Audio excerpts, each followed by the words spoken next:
My endeavor to review and rank every single episode of Star Wars The Clone Wars has finally reached the end of Season 3. I'm sure you have all been following along, but for anyone playing catch-up, I have decided to compile every single review and ranking video for Season 3 here in a single video. You all know what this is, I don't need to explain any further. So, without any more delays, this is every single episode of Star Wars The Clone Wars Season 3 ranked and reviewed. Enjoy.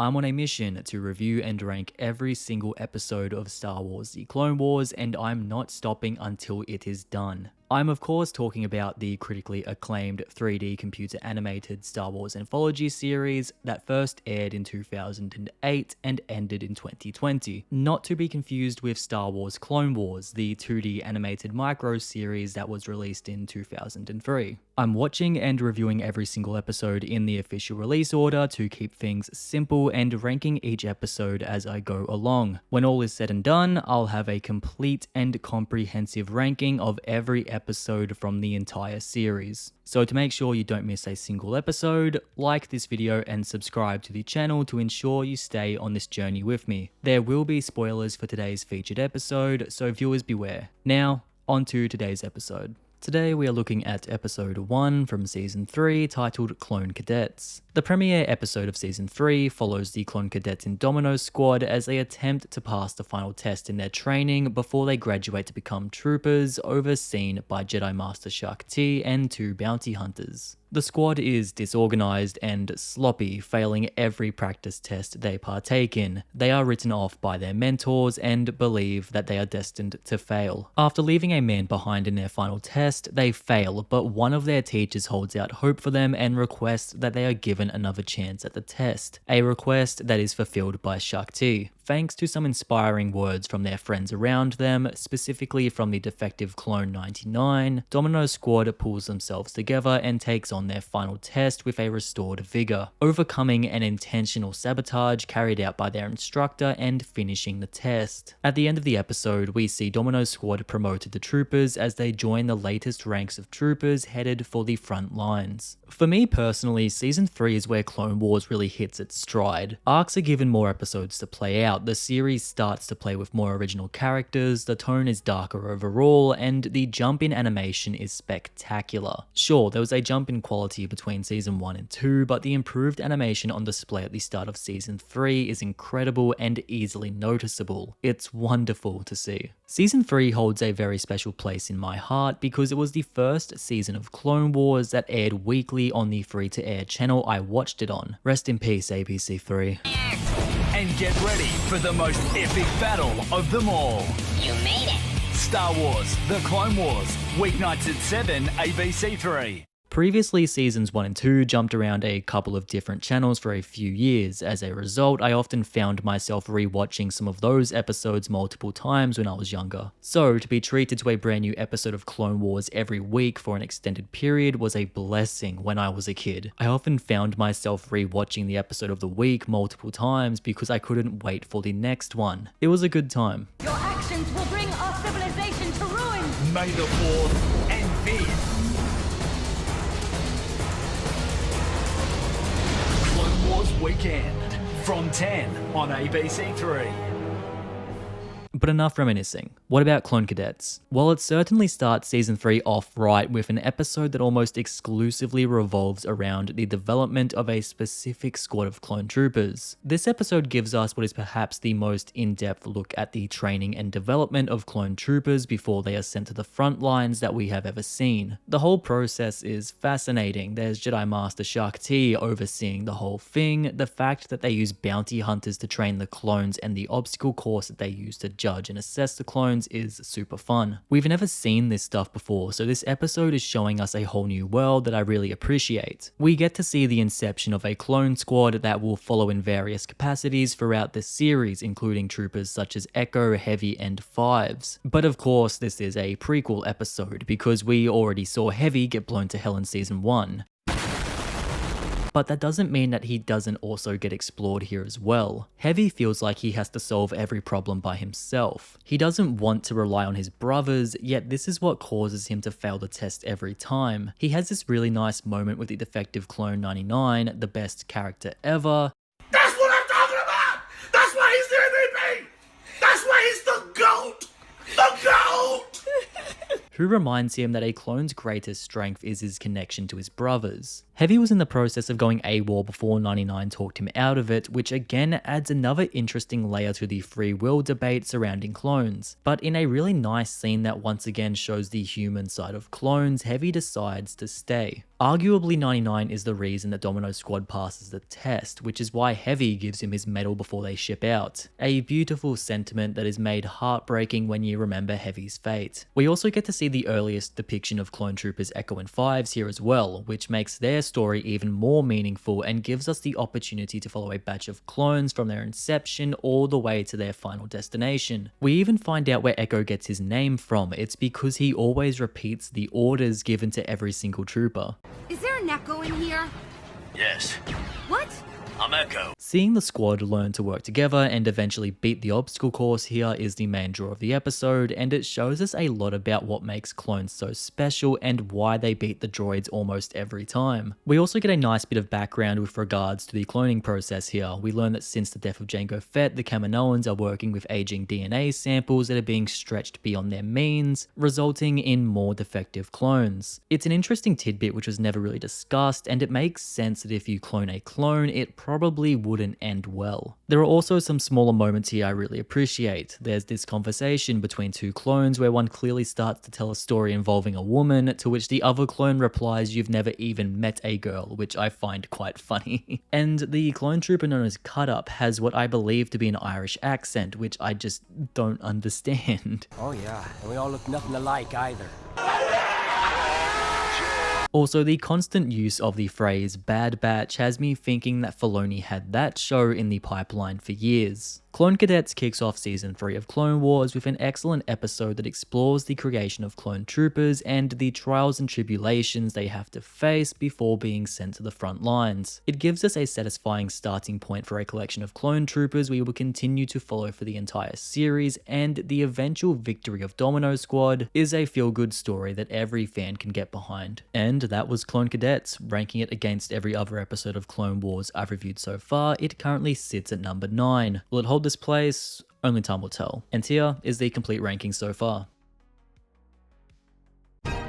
Today we are looking at episode 2 from season 3, titled Arc Troopers. After the Republic learns of a separatist attack headed for Kamino, Anakin Skywalker, Obi-Wan Kenobi, and their clones join Shaak Ti on the surface to defend the clone troopers' homeworld. General Grievous leads the attack from space, sacrificing his ships to send pieces of assault craft and soldiers down to the surface where Asajj Ventress and her troops are waiting to assemble them. The separatists attack the city on Kamino with General Grievous and Asajj Ventress facing Obi-Wan and Anakin on the surface as the clone troopers fight off the droid army. Captain Rex and Commander Cody join Echo 5's 99 and the cadets in the barracks to repel the droids inside. At the end of the episode, Anakin stops Ventress from stealing the clone trooper DNA, but she escapes with Grievous and the retreating droid army shortly after, and 99 lays down his life for Kamino. Finally, Echo and Fives are promoted to ARC Troopers for their bravery during the battle. ARC Troopers is a perfect follow-up to the previous episode. We went from seeing Echo and Fives become regular clone troopers, and now we see them become ARC Troopers. It's a satisfying progression to see them be on Kamino as rookies and then come back as certified war heroes. Seeing them catch up with 99 is a huge highlight, and I know I'm jumping ahead, but I have to talk about 99. 99 is probably the single most morally perfect and incorruptible character in all of Star Wars. My man was given the worst hand. He is a physically deformed clone who is designated to maintenance on Kamino. He constantly cops comments about his physical appearance and ability from everybody, and despite all of this, he is still incredibly motivated, optimistic, and supportive. He's single-handedly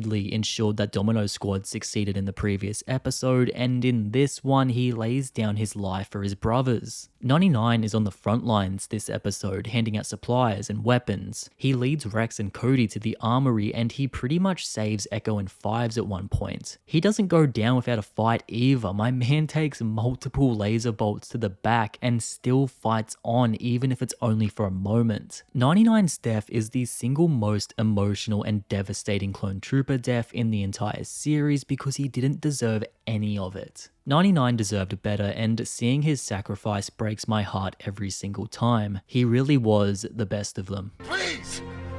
Please!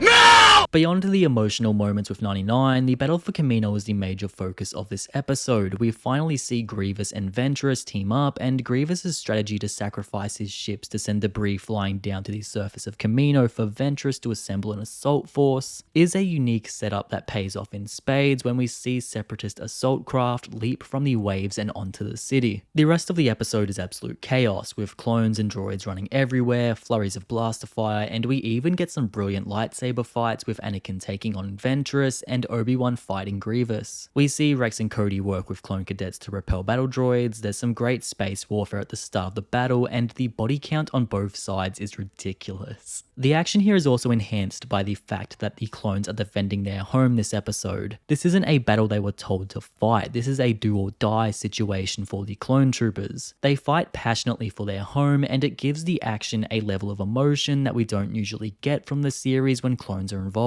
The eventual victory of the Republic is only made even better when we see Echo and Fives be promoted to ARC troopers at the end of the episode, although it is sad that 99 wasn't there to see it happen. RIP King.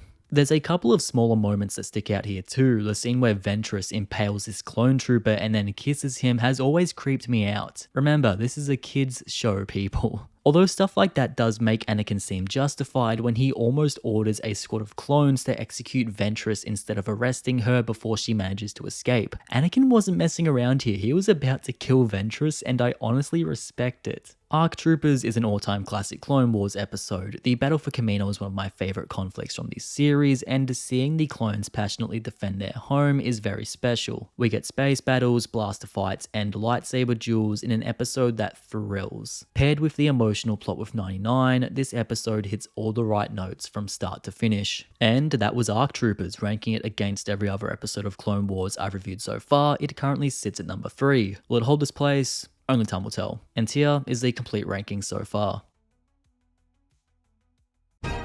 Today we are looking at episode 3 from season 3 titled Supply Lines. After the Separatist army invades Ryloth, Jedi Master Dai, his clone troopers, and the Ryloth freedom fighters led by Cham Syndulla fight a losing battle. Master Dai requests reinforcements and supplies to be sent by the Republic before they are overrun. Spread thin and unable to help, the Jedi Council requests that Senator Bail Organa and Jar Jar Binks travel to the neutral system of Troidaria to negotiate for food and medical supplies, to travel through the system to reach Ryloth. While Troidaria is eager to help, they do not want to risk their neutrality by aiding the Republic against the Separatist. They are only made even more weary after the Trade Federation Senator Lot Dodd, a clear Separatist sympathizer, threatens to break their trade treaty with Troidaria should their neutrality be broken. While the leader of Troidaria publicly denies the Republic's request to ship supplies through their system, he secretly allows them to do so as long as the Trade Federation remains unaware. While Jar Jar distracts the Trade Federation, Organa ensures the supplies are sent without the Trade Federation becoming aware. Meanwhile, on Ryloth, Master Dai and his troopers make the ultimate sacrifice, holding off the droid army so that the Twi'leks can escape. As Master Dai makes his final stand, the supplies reach the planet, and the Jedi dies knowing that he made a difference. In the end, Ryloth lives to fight another day. The Trade Federation learns of the deception, but is unable to react or risk their Separatist alliance being exposed, and Troidaria agrees to meet with the Republic to discuss an alliance. Supply Lines continues to confuse fans who chose to watch Clone Wars in its original release order by being an episode that chronologically takes place during Season 1 despite being released as part of Season 3 of the series. This episode is a prelude to the Ryloth arc from Season 1 that shows the Separatists overrunning the Republic forces on the planet and taking control of Ryloth. We see a war being fought on two fronts here, on the battlefield and in the committee. As Jedi Master Dai and his clones fight a losing battle on Ryloth, Bail Organa and Jar Jar Binks fight a battle to convince the leader of Troidaria to allow supplies bound for Ryloth travel through his system. It's an interesting duality that presents the two sides of war, fighting and discussion. The debate between the Republic and the Trade Federation, who are clearly Separatist sympathizers, is intriguing, and it does a good job of conveying the intricacies of war and how difficult it is to remain neutral in a war where entire planets suffer. I like how the Troidarians Mandalorians officially deny the Republic's request, but then allow them to secretly channel the supplies through the system anyway, because their moral teachings cannot allow them to ignore a suffering species. The politics is all well and good, but I think I speak for the entire fanbase here when I say that the main draw of this episode is the conflict on Ryloth. Master Dai and his clone troopers know they cannot win the battle. Knowing this, they form a plan that will allow the Twi'leks to escape, but will ultimately cost them their lives. Their final stand is brief, but legendary among the fandom. This is what separates the Republic from the Separatists. They are willing to sacrifice themselves for the greater good. Master Dai also dies, pun definitely intended,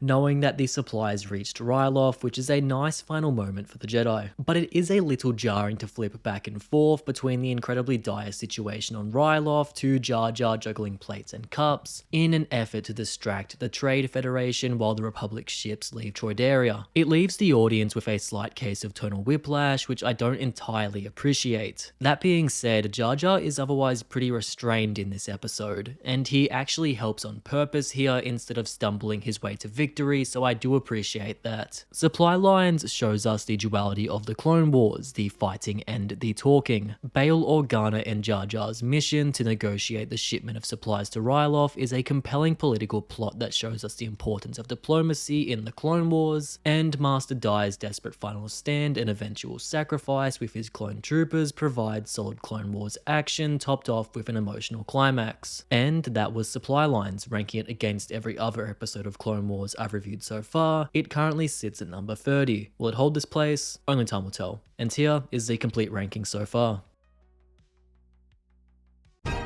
Today we are looking at episode 4 from season 3 titled Sphere of Influence. The Trade Federation places a blockade around the planet of Pantora under the pretense that they have outstanding debt to pay in an attempt to coerce the planet to defect from the Republic to join the Separatist. But after resisting the plot, the two daughters of Pantorian Chairman Papanoidea are kidnapped by Greedo to place further pressure on him. Ahsoka Tano and Senator Chuchi and the chairman and his son go on separate missions to track down the kidnapped daughters. Ahsoka and Chuchi discover that a Trade Federation renegade Separatist sympathizer is holding one of the daughters aboard the command ship leading the blockade. Meanwhile, the chairman and his son discover that the other daughter is being held hostage by bounty hunters on Tatooine. In the end, both daughters are rescued, and Senator Chuchi uses the Trade Federation's Separatist involvement to blackmail them into dissolving their blockade over Pantora. Sphere of Influence is another attempt from Clone Wars to dress up the politics of Star Wars with a kidnapping plot involving the Trade Federation and classic bounty hunters. I do enjoy seeing these separatists leveraging the worst organizations in the galaxy in order to try and accomplish their goals, using bounty hunters to kidnap political prisoners, and then using the Trade Federation to try and legitimize what is clearly an act of political intimidation. The Pantorian family here aren't the most developed group of characters the series has seen, but their quest to find their daughters and sisters is compelling enough to drive the episode forward. Senator Chuchi makes a grand return here and continues to be one of my favorite senators featured in the series. She has come a long way since her debut in season 1, and you love to see it. Teaming her up with Ahsoka in this episode was a great choice, and the pair work brilliantly together. I especially love how she uses the Trade Federation's separatist involvement against them at the end of the episode to dissolve the blockade and save the chairman's daughter. Although surprisingly, the clear highlight of this episode for me is the chairman's mission on Tatooine. It's interesting seeing an off-worlder traverse Jabba's palace and Mos Eisley. The inclusion of Greedo is a nice callback, and the shootout that they have in the bar at the end of the episode gives us a nice taste of action to cap off the episode. There are also some small elements here that I get a kick out of, like Ahsoka using a Jedi mind trick for the first time and pulling it off. I also like how specific she has to be in order to let both her and Chuchi into the detention block. And the best character ever, Rotta the Hutt, makes an appearance here for the first time since the Clone Wars movie. I can't even lie, I always thought that his only appearance in the franchise was the Clone Wars movie, so I was actually kind of happy to see him here, because I totally forgot that he was in this episode and the series in general. Also, Chairman Papanoida is the character that George Lucas played in his cameo appearance in Revenge of the Sith, so technically this is just a blue George Lucas running around in Clone Wars. Try and unsee that now. Sphere of Influence is a largely unimportant Clone Wars episode that still offers some solid thrills. The pairing of Ahsoka and Senator Chuchi is a clear highlight that carries most of the episode, and seeing the Pantorians navigate Tatooine's underworld to find their kidnapped family is at least interesting. The plot to pressure Pantora to join the Separatist is cool, but the episode doesn't do much else to impress. It's not bad, but it's largely unspectacular. And that was Sphere of Influence, ranking it against every other episode of Clone Wars I've reviewed so far. It currently sits at number 44. Will it hold this place? Only time will tell. And here is the complete ranking so far.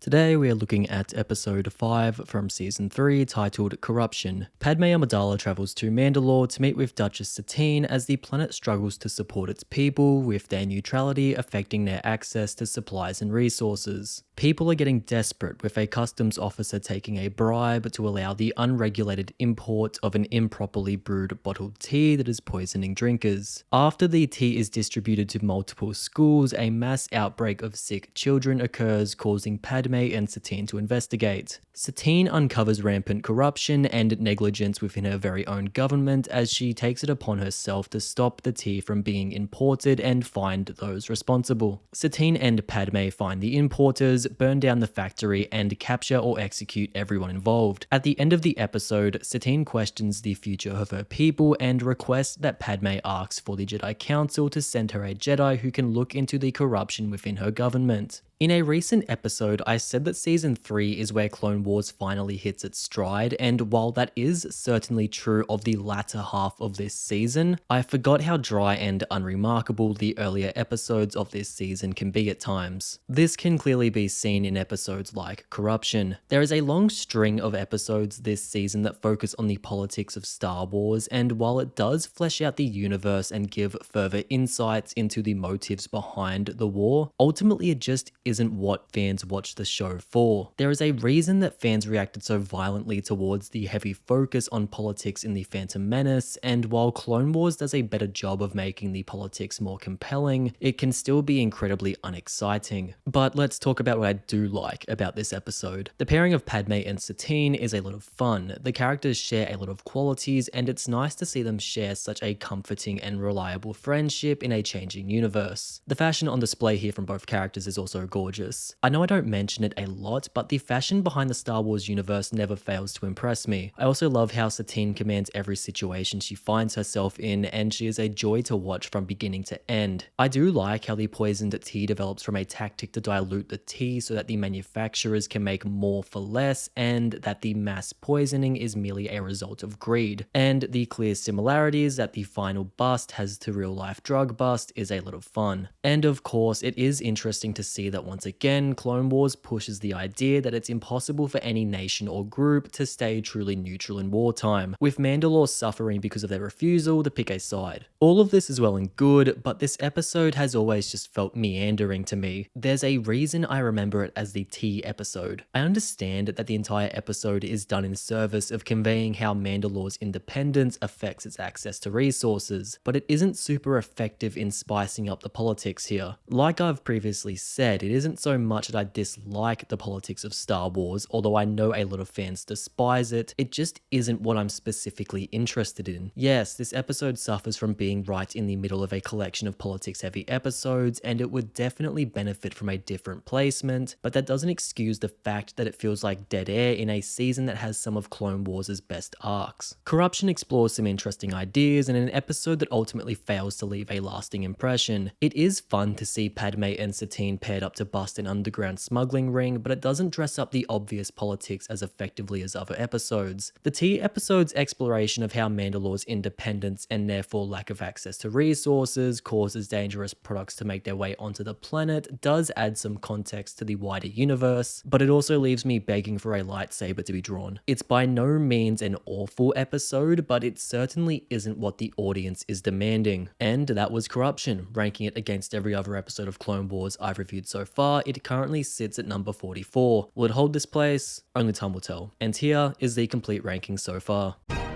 Today we are looking at episode 6 from season 3 titled The Academy. Ahsoka Tano is sent on an assignment to Mandalore to teach at the Academy about corruption within governments. Her lessons inspire a group of students led by Duchess Satine's nephew Corky to investigate their own government after food rations are in short supply. They stumble into a meeting between Mandalorian officials and black market goons that they record to use as evidence in their case. After narrowly escaping the meeting after being found out, they go to Satine for help, but she seemingly brushes the whole thing off. After not getting any aid from his aunt, Corky and his friends turn to Prime Minister Almec. He agrees to meet the students, but they arrive at the meeting to find the Prime Minister absent and in his place a group of police officers there to arrest them. They are saved by Ahsoka after she discovers what these students are up to and helps them uncover that Almec was the cloaked figure that they saw at the illegal meeting. With the revelation that Almec is behind the corruption in the Mandalorian government, the group goes to Satine once again, only to discover that she has been kidnapped by Almec. Ahsoka quickly hatches a plan. She pretends to turn the cadets into the Prime Minister so she can get access to the prison and find Satine. Ahsoka manages to find Satine, but it is revealed that she has walked right into a trap set by Almec, who knew what the Padawan was doing all along. In the end, Ahsoka and the cadets break free of Almec's control, free Satine, and bring Almec and his conspirators to justice, restoring stability to Mandalore's government. The Academy is a Clone Wars episode that I respect more than I genuinely enjoy. It's an incredibly reductive episode to an adult, but for the younger audience that Clone Wars was always intended for, it's incredibly valuable. This episode aims to educate its audience about government corruption with a story and talking points that apply just as much to our real world as they do to Clone Wars. Yes, it's delivered very uninventively and bluntly, with Ahsoka just telling her class what corruption is in terms that a teen can at least somewhat comprehend. As an adult watching this, it's a very basic exploration of corruption, but it's perfect for breaking through to younger audiences. This is a lesson in democracy that shows children the power they have over their government, not the other way around. The cadets' mission against the corrupt government that sees them discover illegal meetings, escape from corrupt officials, end up in prison, and fight government soldiers is a pretty solid tale on its own, but there is a bigger message here. Seeing the cadets make a difference in this episode sends a message to the young audience watching Clone Wars, telling them that they can make a difference in the world. A message that is incredibly valuable, especially today. Beyond the messages here, the physical action is pretty solid. Seeing Ahsoka improvise without her lightsaber is a lot of fun, and the final fight to free Satine is a fun end to the episode. I do like that Ahsoka struggles to recognize the importance of her mission if she isn't swinging a lightsaber at the beginning of the episode, but she comes to learn that she can make a difference without one. And of course, the revelation of Almec being a traitor is a substantial one, but ultimately his motivations are pretty simple. Speaking of Olmec, the way that the cadets and Ahsoka uncover him in the hologram is pretty stupid. The original hologram that the cadets have of the meeting only shows a hooded figure with no facial features showing, yet somehow this little gadget Ahsoka has is capable of finding Olmec's face in pitch black. It's like if I was able to pull a face out of a pitch black security recording, it just doesn't make sense to me. And of course, I can't talk about this episode without addressing the Corky theory. Corky is said to be Satine's nephew. He isn't Bo-Katan's son, and the identity of his real mother has never been confirmed. Fans over the years have theorized that he could potentially be the love child of Obi-Wan Kenobi and Satine, which is plausible considering that the two were romantically involved, and Corky does bear some resemblance to both of them. Personally, I don't think Corky is Obi-Wan and Satine's son, otherwise I feel like the series would have explored this at one point. Sure, nobody has disproved the theory, and Filoni has apparently only laughed it off over the years, but there isn't anything here that really sells it to me. The Academy is an episode I respect far more than I enjoy. It's a solid Clone Wars episode that follows Ahsoka and the Mandalorian cadets uncovering the corruption within their government with some solid political intrigue and action. Ahsoka shines in an episode that imparts an important message about making a difference in the world onto Clone Wars' young audience. It's not the most thrilling episode of all time, but it is a much appreciated one. And that was the Academy, ranking it against every other episode of Clone Wars I've reviewed so far. It currently sits at number 32. Will it hold this place? Only time will tell. And here is the complete ranking so far.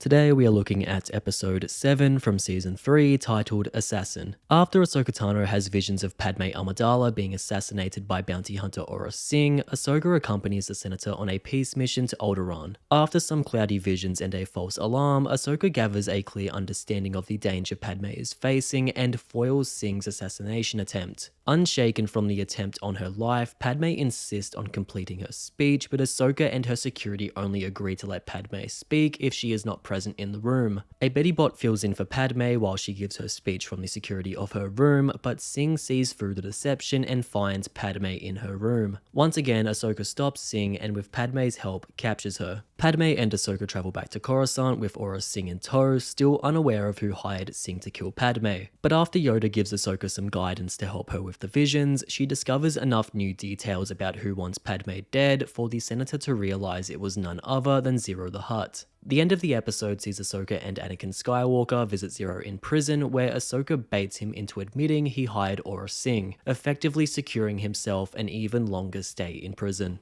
Assassin is another Ahsoka Star vehicle that shows us how far the Padawan has come and gives her a chance to explore the new abilities she is developing. Ahsoka starts to have visions that show her pieces of the future, where she sees Padme being assassinated by Aurra Singh. Troubled by these visions, she seeks guidance from Master Yoda. What I love about Ahsoka's visions in this episode is that they mirror what Anakin experiences in the prequels. There are a lot of similarities, even down to the fact that they both go to Yoda to seek help with their visions that both involve the death of Padme. Force visions are a largely unexplored aspect of the Force, so it's nice seeing a whole episode dedicated to them. The show does a good job of conveying that the visions are merely a glimpse into a possible future, not a clear vision of events that are destined to happen. The visions are clear enough to piece together with an appropriate amount of meditation and reflection, but they aren't a clear window into the future. This is best conveyed in the moment where Ahsoka mistakenly thinks that Singh has broken into Padme's room on her ship while she is traveling through space, causing Ahsoka to rush in and wake Padme. This mistake shakes Ahsoka's confidence and exaggerates an underlying sense of self-disbelief that the Padawan holds throughout the episode. She even speaks to Padme about this feeling and takes comfort in Padme's confession that she felt the exact same emotions when she was the Queen of Naboo. It's a nice moment that reminds us that everybody goes through hardship and sometimes talking to others about it can be the best solution. Then of course there is Aurra Singh and her repeated attempts on Padme's life. I like how Singh has a grudge against Ahsoka after she almost killed the bounty hunter when she crashed the Slave One in season 2. It adds a nice layer of personality to the bounty hunter, and the two have some fun encounters throughout the episode. Padme getting to land the final blow on Singh is also a nice touch. The scene where Ahsoka and Anakin go to interrogate Zero after finding probable cause to suggest that the Hutt hired Singh to kill Padme also wraps up the episode very nicely, with Ahsoka baiting the Hutt into confessing that he did in fact hire Singh. It's a funny scene that gives Ahsoka one more notch in her belt in an episode where she walks away as the hero she always tries to be. It's always nice to see Ahsoka thrive on her own. I have to give a quick shout out to Alderaan here too. I love the architecture of the planet, and some of the garments that the citizens wear are a clear homage to some of Leia's outfits from the original trilogy. Assassin gets season 3 back on track after a string of fairly ordinary episodes. It is to the point. Ahsoka has to stop Aurra Singh from killing Padme, and the episode thrives on making the most out of this contained and effective setup. Ahsoka learning to make sense of her visions makes for a compelling watch. Padme is fantastic as always, and sticking it to Zero the Hutt for trying to kill Padme wraps up the episode quite nicely. And that was Assassin, ranking it against every other episode of Clone Wars I've reviewed so far. It currently sits at number 31. Will it hold this place? Only time will tell. And here is the complete ranking so far. Today we are looking at episode 8 from season 3, titled Evil Plans. Padme Amidala is preparing for a very important party in order to try and gain a crucial Senate vote. But after R2-D2 fails to collect the Gogan fruit that is used to garnish a Gogan fruit cake, the favorite dessert of the Senator Padme is trying to sway, Anakin Skywalker sends R2 and C-3PO to collect the fruit. The droids manage to purchase the Gogan fruit, but what they don't know is that Cad Bane has been hired by Jabba the Hutt to kidnap C-3PO. Bane sends one of his droids to distract R2 with talk of a droid maintenance center while 3PO is being swept up by the bounty hunter. While R2 is getting a much appreciated service, 3PO is being tortured by Cad Bane, who is trying to find plans for the Senate building in the droid's memory banks. But when Bane discovers that 3PO doesn't hold a single schematic, he realizes that he grabbed the wrong droid, and R2 has the plans that he is looking for. Bane's droids head back to grab R2 after he finishes at the droid center, and while R2 initially escapes, after the droids talk about dismantling 3PO since he is useless to them, R2 gives himself up to save his friend.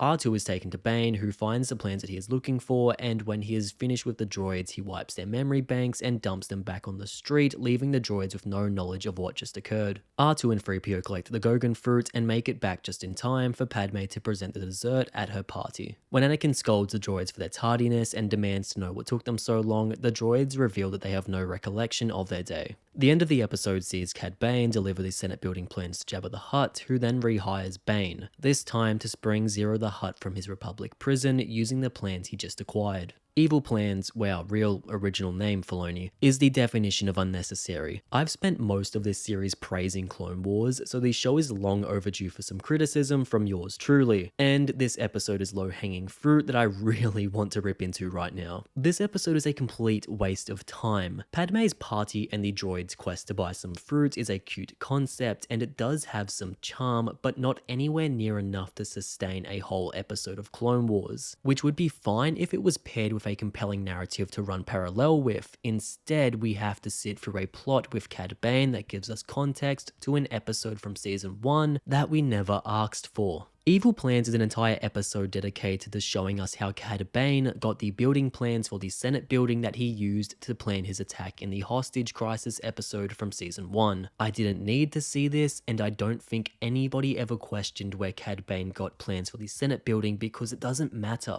Clone Wars isn't a very long show, so the fact that they dedicated an entire episode to explaining such a trivial aspect of an episode from season 1 in season 3 is honestly insulting. The story behind this context isn't even that interesting. It's just Cad Bane chasing R2 and 3PO through Coruscant. That's it. Sure, we see some backstory that explains why the Hutt hired Cad Bane to free Zero, but it's all pointless exposition that at the very least could have been wedged into another episode. Also, R2 and 3PO drop their carton of fruit multiple times in different locations in this episode, and every time they remember to grab it, it is always sitting exactly where they left it. It's not a very big criticism compared to everything else about this episode, but when everything else surrounding it is so unspectacular, I'm gonna pick on stupid shit like this. Despite the poor quality of the entire episode, there are some small moments here that I still do like. I love that R2 goes through what is essentially a droid spa day while 3PO is being tortured by Cad Bane. It's just funny juxtaposition. R2 even redeems himself by giving himself up to save 3PO, which I found very endearing. I also love that the chef droid we see here has wires running from his face that makes it look like he has a mustache. But none of this is enough to atone for the episode's sins. Evil Plans is as underwhelming as its placeholder name would suggest. This episode that uses R2 and 3PO's quest to buy some fruit as an excuse to provide some unnecessary context to the hostage episode from season 1 is frankly a huge waste of time. Some fun moments with the droids and some slight insight into why the Hutts hired Cad Bane to free Zero the Hutt is appreciated, but it isn't enough to save what is easily my least favorite episode of the series so far. And that was Evil Plans. Ranking it against every other episode of Clone Wars I've reviewed so far, it currently sits at number 52. Will it hold this place? Only time will tell. And here is the complete ranking so far. Today we are looking at episode 9 from season 3 titled Hunt for Zero. After Zero is broken out of his Republic prison by Cad Bane, he travels to the Hutt family homeworld of Nal Hutta, where he is questioned by the Hutt family over the location of a holodiary containing incriminating evidence against the Hutt family that Zero has hidden away somewhere. The family keeps Zero imprisoned until he is broken out by his girlfriend Snice Noodles, who helps. Oh my. Get this garbage off of my screen! Who helps him retrieve a ship from his mother that they use to travel to Tef to recover the holodiary. Meanwhile, Obi-Wan Kenobi and Jedi Master Quinlan Vos team up to track down Zero and bring him back to the Republic, and hopefully find Cad Bane along the way, who is also trying to capture Zero to bring him back to the Hutts. After Zero shows Sni the location of the holodiary, Sni takes the diary and kills Zero as revenge for abandoning her many years ago. The Jedi and Bane are both too late and arrive to find Zero dead. As a last-ditch effort to salvage their mission, the Jedi take on Cad Bane and try to capture him. In the end, Cad Bane escapes and Snice Noodles delivers the holodiary to Jabba the Hutt. Hunt for Zero is a much-needed return to form for Clone Wars after its vastly disappointing previous episode. Even if this one does confuse audiences audiences with its release number versus when it chronologically takes place. Hunt for Zero takes place immediately after the Season 1 episode Hostage Crisis, which sees Cad Bane free Zero the Hutt from prison. This episode also addresses events from the Clone Wars movie and even takes us back to Tef, a planet featured in that film. I've mentioned this about a number of episodes this season, but I'll say it again. Why they decided to release this episode dozens of episodes after the one that chronologically came before it is beyond me. I've never seen a TV series intentionally air episodes out of order in the same way that Clone Wars did, and it still confuses me to this day. It makes no damn sense. Compels me though. Despite the confusing placement, Hunt for Zero is an excellent episode. We finally get to see the entire Hutt family here, and I love how they each have their own unique designs. Zero's mum stands out to me as one of the most disgusting creatures I have ever seen, and I wish I never had in the first place. My yard! Wait. All of you! Daddy, chill. What the hell is even that? Seeing their family affairs and having to deal with the absolute deadbeat that is Zero the Hutt is a lot of fun, and it's the kind of fleshing out that I want to see from Clone Wars. Speaking of Zero the Hutt, I hate his relationship with Nice Noodles here. I had to go and wash my eyeballs out with bleach after witnessing their kiss. No. Wait. But I do like that Snoodles takes advantage of Zero's feelings for her so that he leads her to the Hollow Diary, giving her a chance to take her revenge on the Hutt for leaving her by blasting him to high heaven and delivering the diary to Jabba. Zero got what he deserved, and I couldn't be happier.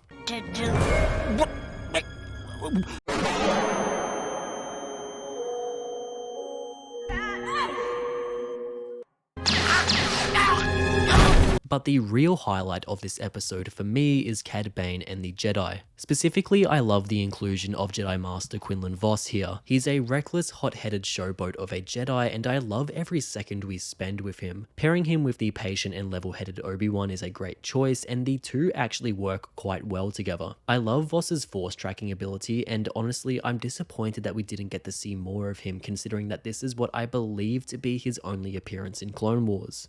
That's what I'm talking about! That's why he's the MVP! That's why he's the GOAT! The GOAT! Cad Bane continues to impress here, but the real crowning moment of this episode is the fight between Bane and the two Jedi Masters. We already know that Bane can tussle with Jedi, but seeing him take on two Jedi Masters is incredible, and it's honestly one of the best fights we've seen in the series so far. Sure, Bane doesn't beat the Jedi, but the fact that he does enough damage to give himself an opportunity to slip away and escape shows an impressive amount of skill even for him. The fight sees Bane and the Jedi leap around with an impressive amount of agility, and not only does it see Obi-Wan dual-wield lightsabers, Bane's droid also lunges at Obi-Wan with Vos's saber at one point, and if that wasn't crazy enough, Bane duels Obi-Wan with Vos's lightsaber.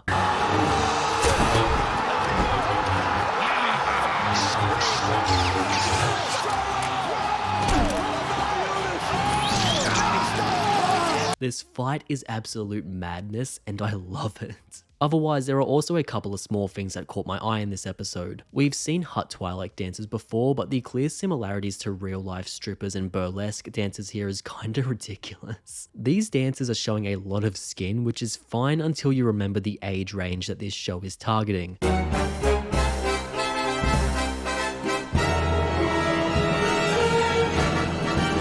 I'm no prude, so I find the crudeness of this episode quite funny, but I can't help but think about what the execs behind this show thought about this. Oh, won't somebody please think of the children? Also, this mummified Hutt that is supposed to be Zero's dad is the funniest thing I have seen in a long time. Yo! Holy shit, he dead! Hunt for Zero is an excellent Clone Wars episode that delivers some interesting background to the Hutt families and one of the best fights we've seen in the series so far. I love the inclusion of Quinlan Vos here, and I'm incredibly sad that we don't see him again in any substantial roles in future episodes. Seeing Zero get murdered in cold blood made my day, and the overall episode delivers everything you could want in an episode of Clone Wars. Ooh, kill him! Ooh, kill him! And that was Hunt for Zero, ranking it against every other episode of Clone Wars I've reviewed so far. It currently sits at number 8. Will it hold this place? Only time will tell. And here is the complete ranking so far.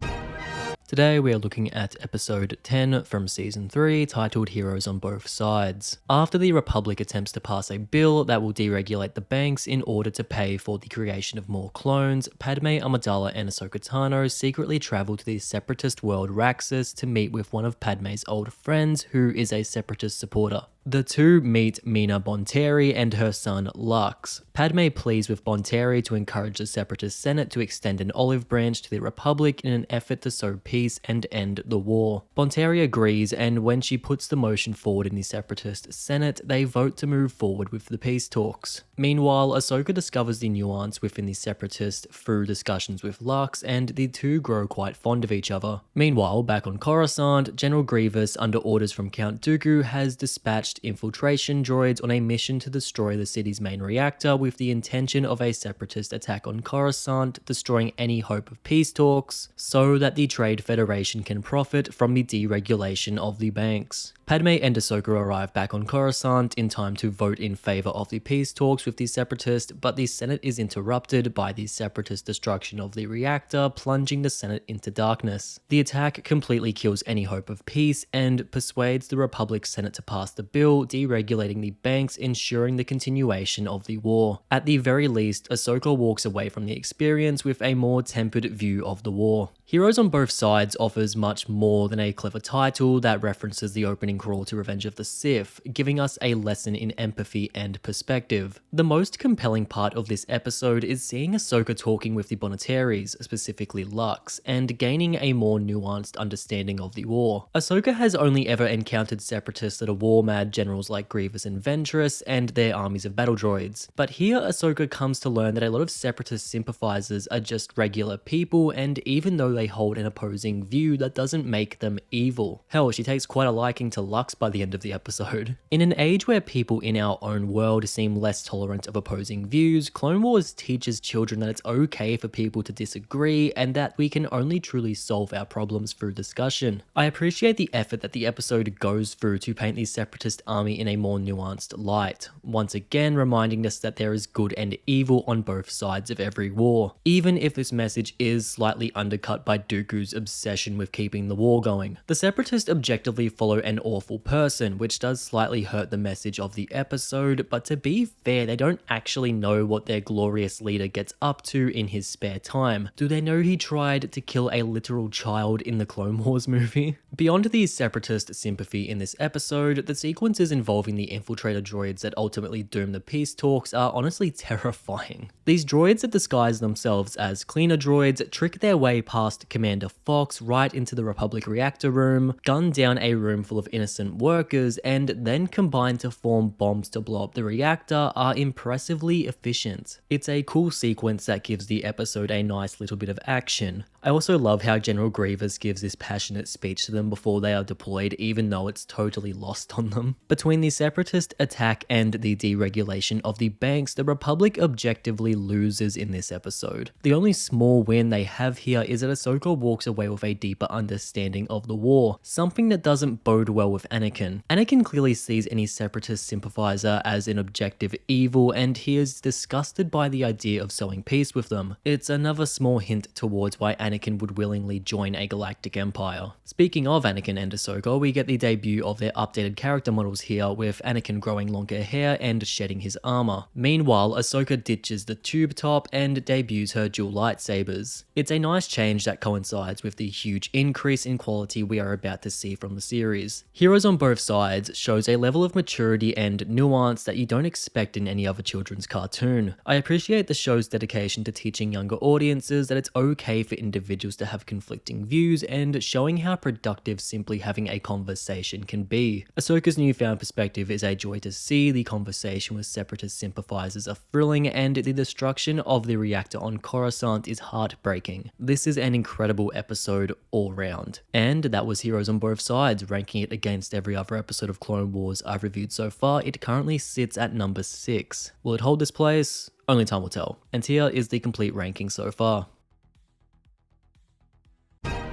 Today we are looking at episode 11 from season 3 titled Pursuit of Peace. After a separatist attack on Coruscant destroys any hope of developing peace talks, the Senate pushes a bill to order an additional 5 million clone troopers to be created for the Republic, a decision that will send the Republic into unfixable debt. Knowing this, Padme Amidala and Bail Organa fight against the decision, trying their best to convince their fellow senators to vote against the bill, which proves difficult when Count Dooku hires bounty hunters to intimidate senators to vote for the bill to prolong the war. The bounty hunters even try to kill Padme, but luckily she escapes. After Bail Organa gathers the facts surrounding the damage the bill would cause to the Republic and Padme learns about how the war is affecting her own handmaiden, the two gather enough talking points to present their fully formed argument to the Senate. But after Bail Organa is attacked by the bounty hunters on his way to the Senate, he is injured and unable to present his speech even though the bounty hunters are arrested. Padme is forced to step up and give the speech, using the story of her handmaiden's everyday struggle as a result of the ongoing war. After appealing to the empathy of the Senate, Padme stops the creation of more clones and brings the end of the war closer to reality. Pursuit of Peace is a rarity for me because it's a politics-heavy episode that doesn't benefit from the presence of Jedi or any major action sequences, that instead manages to sustain itself through its compelling insight into the effects of the war, which is saying a lot considering that this episode is basically the Republic arguing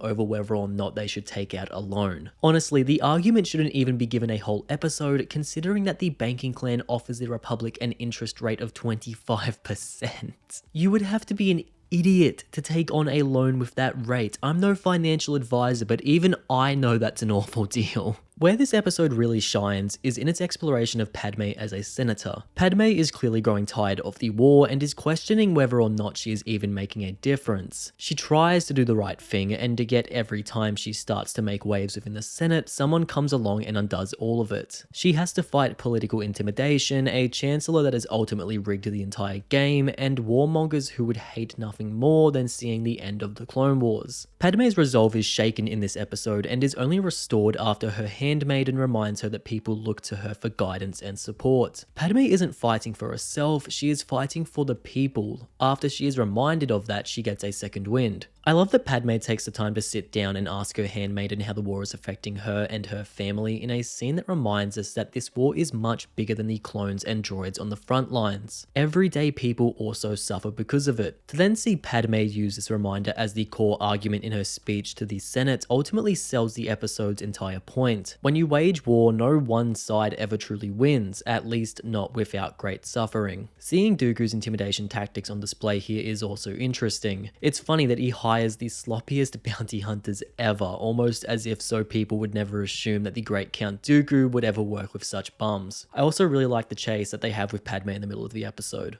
The wider discussions about the ongoing cost of the war here are also compelling. This whole idea of needing troops to fight the war, yet also trying not to escalate things any further, is an interesting point that is rarely brought up within the franchise, and I like seeing Padme trying to end the war with discussion instead of blasters. We also get a small but very cool scene with Palpatine talking openly with his right-hand man Mas Amida about his grand scheme, which I greatly appreciate. Pursuit of Peace proves that the politics of Star Wars can be interesting enough to sustain an entire episode of Clone Wars if done correctly. The exploration of trying to continue to fight the Clone Wars without escalating them with more troops is interesting, and Padme's efforts to bring the war to a quicker end is a compelling watch. The intimidation carried out by the bounty hunters is fun, Padme's discussion with her handmaiden is insightful, and overall the episode's suggestion to take a moment to stop and truly think about the cost of the war is much appreciated. And that was Pursuit of Peace. Ranking it against every other episode of Clone Wars I've reviewed so far, it currently sits at number 47. Will it hold this place? Only time will tell. And here is the complete ranking so far.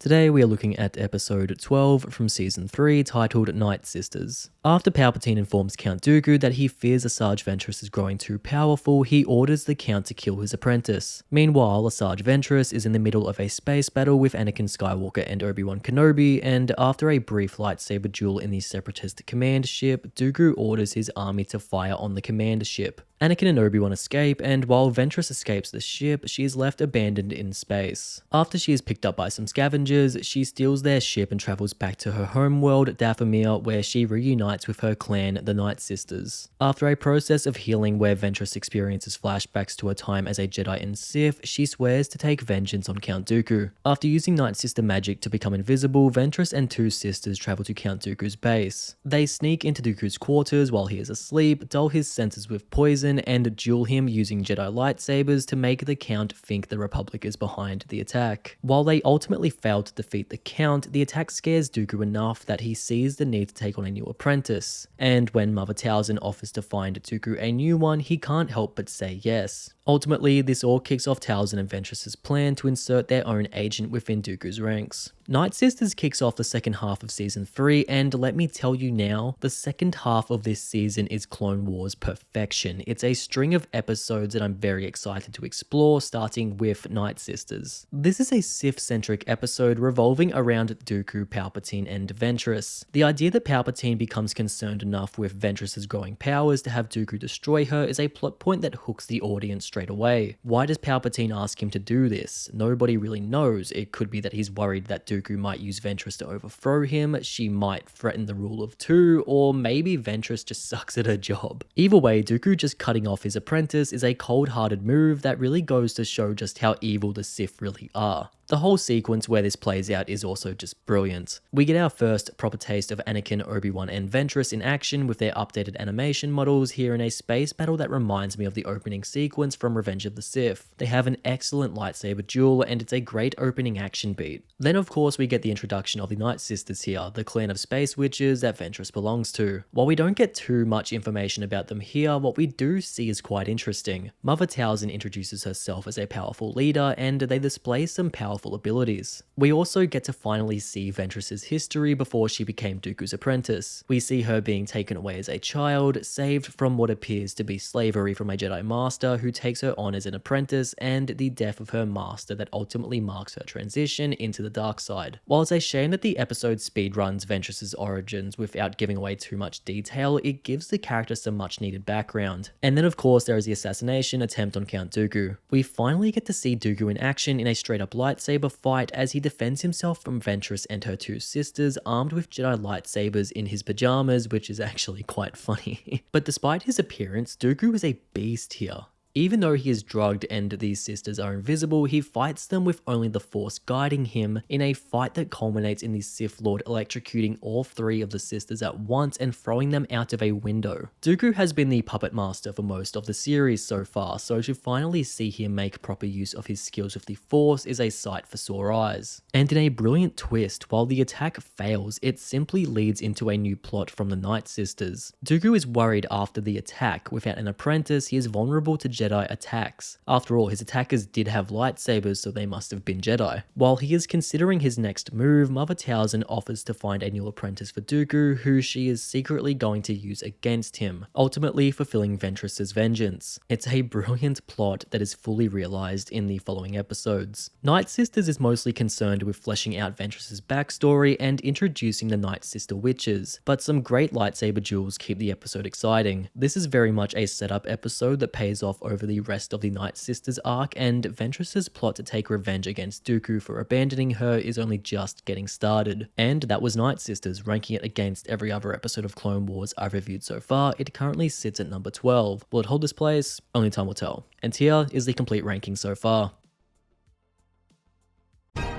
Today we are looking at episode 13 from season 3 titled Monster. After promising to find a new apprentice for Count Dooku, Mother Talzin sends Asajj Ventress to the other side of Dathomir to find a suitable candidate from the male bloodline of Darth Maul. Ventress selects a group to participate in a set of trials so that she can test the warriors until she finds the best candidate. After killing most of the contestants, only two are left standing, Savage and his brother. Savage manages to fight off Ventress and offers up his own life and serve purpose to save his brother. After traveling back with Ventress, Savage is turned into a powerful but incredibly obedient slave, as proven when he snaps his brother's neck as a test of his loyalty. Talzin takes Savage oppressed to Count Dooku, where immediately the Count puts Savage to the test by sending him to kill 2 Jedi and take over a temple on a jungle planet. Savage cuts through a whole squad of clone troopers and kills the 2 Jedi with ease. Impressed with Savage's power, Dooku promises to teach him the ways of the dark side and tells him that he will make him powerful enough to defeat Darth Sidious so that they can rule the galaxy as master and apprentice. Monster is a suitably brutal Clone Wars episode that trades blaster wounds and lightsaber slashes for impalement and neck snapping. We continue to follow Ventress as she searches for a suitable candidate that she can send to Dooku as a Sith apprentice with a secret purpose of destroying the Count. After Dooku meets with Mother Talzin in a brief meeting that reinforces the witch's neutrality and even name drops Darth Maul, Ventress travels to the male tribe of Dathomir, where she finds a man named Savage, who by the end of the episode will become known as Savage Opress. I love seeing the process that Ventress uses to find a suitable candidate for her mission. She toys with the warriors, and I like how the trials use the arenas to test them in different ways. We see straight up fights, a scenario that forces the warriors to use their senses, and a final test that takes advantage of shifting columns. There is some brutal action here, with Ventress impaling the warriors and slitting their throats in acts that enhance the savage undertones of the episode. But the real showstopper here is the introduction of Savage Opress. Sure, he's a competent warrior when he is facing Ventress initially, and his act of volunteering himself to Ventress in order to save his brother is noble, but what happens after he is roided out by the witches is what we really came here to see. He has this incredible transformation in the middle of the episode that turns him into a hulking monster. I especially like how long his horns are afterwards. Also, the decision to have him snap his brother's neck to prove his loyalty goes a long way in showing what kind of evil the sisters have created. The vast majority of this episode is spent building up Savage, but when he is finally unleashed into the universe, it's like seeing a bomb go off. The sisters deliver him to Dooku, and he immediately sends the warrior on a mission to kill 2 Jedi. This man runs headfirst into a firefight, smashing his own droids just to get to the front line. Armed with only an axe, he smashes through clone troopers like they are made of glass, and there is this beautiful display of violence as we see pieces of their armor shatter and fly off of them as Savage sends them flying. Savage then single-handedly kills a Jedi Master and his apprentice with his bare hands. This is how you establish the next major bad guy in a TV show. Sure, this is still very much a setup to the best parts of this arc, but seeing Savage become a fully formed force to be reckoned with here is nothing short of awesome. I also like how Dooku is so impressed with Savage that after one day with him, he already shares his intentions to make Savage powerful enough to help him overthrow Sidious, carrying on the Sith tradition of apprentices always plotting to kill their master.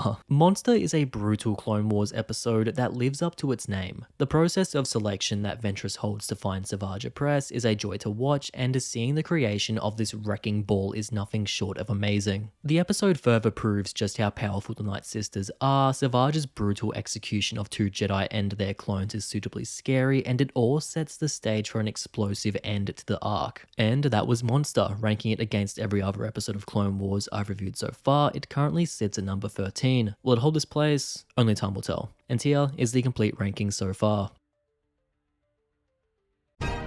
Today we are looking at episode 14 from season 3 titled Witches of the Mist. As Count Dooku continues to train Savage Opress in the ways of the dark side, Delta Squad— oh my god, they look so good! I'll never forgive them for cancelling the sequel to Republic Commando. Delta Squad transport the 2 dead Jedi that died at the hands of Opress back to Coruscant. Troubled by the deaths, the Jedi investigate and find security footage that reveals the Sith apprentice to the Jedi. Troubled by the apprentice's striking resemblance to Darth Maul, Obi-Wan Kenobi takes Anakin Skywalker to Dathomir to investigate the origins of the mysterious warrior. After Savage's clan sends them to the Night Sisters, Mother Talzin shows the Jedi that Savage is on Tridaria, where Count Dooku has sent him with orders to capture the king. Obi-Wan and Anakin arrive just before Opress is able to escape, but they are unable to stop him from killing the king and stop him from slipping away afterwards. Savage retreats to a nearby separatist dreadnought, where Count Dooku is waiting for the warrior. Angry with Savage's failure to capture the king alive, he punishes the apprentice. But shortly after, Asajj Ventress shows up to enact her revenge, bringing Savage back under her control and using him to fight Dooku. During the fight, Savage Savage's conditioning wears off, causing him to attack both of the Sith warriors. Dooku and Ventress slip away, leaving Savage alone to deal with Anakin and Obi-Wan, who have been chasing the warrior. Dooku and Ventress fight below. Dooku wins the duel, but Ventress manages to slip away and escape before the Count can deliver the killing blow. Meanwhile, Savage escapes Obi-Wan and Anakin and flees the ship. In the end, Oppress returns to Dathomir looking for guidance, where Mother Talzin informs him that the Sith Lord Darth Maul is still alive. She gives Savage the means to find his brother, and the warrior sets off in search of his brother, who he thought was long dead. Witches of the Mist delivers a fantastic episode that presents the culmination of everything the Savage Oppress arc has been building up to, with incredible lightsaber duels and some shocking revelations. We finally get to see Count Dooku training Oppress here. We rarely get to see how Sith train their apprentices, so this is a special scene where we see Dooku employ torture and insults to strengthen his apprentice and unlock his Force abilities. I especially love how he has these statues in his backyard that he uses to practice his Force abilities. It's all very cool. All of this, of course, leads into Savage realizing his full potential here, as he is now armed with the ability to use the Force. Savage is an interesting Sith because he lacks technique and skill with both the Force and a lightsaber. He wins every confrontation with sheer brute force and overwhelming power. This episode sees him snap the Troidarian King's neck, beat Obi-Wan and Anakin in a straight duel, and walk away from a confrontation with Count Dooku and Asajj Ventress. He's come a long way in such a short space of time, and it makes for some incredible action sequences. The final scene at the end of the episode, where Talzin tells him that Darth Maul is still alive and sends him on a quest to find his long-lost brother, is the final cherry on top of a great episode. It's a neat ending to a great arc that promises that there is much more to come from the outcast Sith apprentice. Also, the revelation that Maul is alive was a huge deal at the time. Not a bad opening arc for the Sith voiced by Mr. Krabs. Oh yeah, I totally forgot to mention that Savage Oppress is voiced by Clancy Brown, giving the character just a little bit more prestige. Seeing Ventress finally enact her plan for revenge against Dooku is also a lot of fun. The episode has you believe for a split second that the apprentice might actually have a chance with Savage at her side, but the whole thing quickly falls apart as Savage betrays her and she is quickly overpowered by Dooku. Overall, the scene only paints Dooku as an even bigger threat than we already believed, while also giving us an excellent duel. I also really like Obi-Wan's journey here. Oppress's resemblance to Maul troubles Obi-Wan to the point where he even initially mistakes him for Darth Maul himself. Obi-Wan clearly feels a personal obligation to stop Savage because he knows how dangerous a Sith Lord resembling Darth Maul can be, and it adds a nice personal aspect to the episode for Kenobi. But for the most part, Anakin and Obi-Wan are background characters caught up in a Sith conflict during this episode, pretty much getting their ass handed to them at multiple points during the episode. And just really quick, I want to point out the attention to detail with the Troidarian ship Anakin and Obi-Wan use. It doesn't have a ramp to access the ship, only a hatch that drops straight down. This is of course because Troidarians can just fly, so they don't need a ramp. That's just good attention to detail on behalf of the artist. Witches of the Mist delivers the explosive finale that the Night Sisters arc has been building up to this whole time. There is no shortage of excellent lightsaber fights here from multiple parties. Asajj Ventress finally enacts her plan for revenge against Dooku, and the revelation that Darth Maul is still alive was an earth-shattering revelation at the time. Even though we are yet to see the best from Savage Oppress, he certainly made one hell of a first impression here. And that was Witches of the Mist. Ranking it against every other episode of Clone Wars I've reviewed so far, it currently sits at number 4. Will it hold this place? Only time will tell. And here is the complete ranking so far.